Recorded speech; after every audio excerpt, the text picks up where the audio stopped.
मित्रांनो, आज 1 मिनिट एक स्टोरी मी तुमच्याशी शेअर करतो।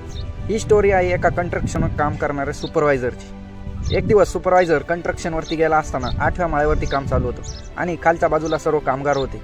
तर सुपरवायझरचं त्या कामगारांशी काहीतरी काम होतं, तर वरच्या बाजूने खाली ऐकायला जात नव्हतं।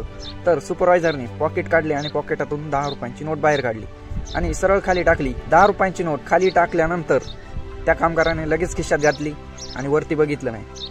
पुन्हा सुपरवायझरने 100 रुपयांची नोट पॉकेटमधून काढली आणि खाली टाकली। पुन्हा कामगाराने खिशात घातली पण वरती बघितले नाही। आणि तिसऱ्या वेळेस सुपरवायझरने पॉकेटमधून 500 रुपयांची नोट बाहेर काढली आणि खाली टाकली आणि पुन्हा एकदा ती नोट कामगाराने खिशात घातली, वरती न बघता।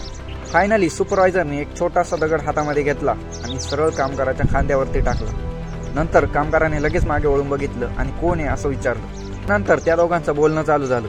मोरल ऑफ द स्टोरी, वरचा आपल्याला कायमच छोटे छोटे गिफ्ट्स पाठवत असतो, पण आपण एक गोष्ट कायम विसरतो। आपण वरती बघणेच विसरून जातो, त्याला थँक्यू बोलायलाच विसरून जात असतो। आणि ज्यावेळी तो आपल्याला छोटासा दगड पाठवतो म्हणजेच दुःख पाठवतो, तर लगेच आपण म्हणतो देवा मला वाचव। जीवनामध्ये सुखामध्ये जर त्याचं नाव घेतलं तर दुःख येणारच नाही।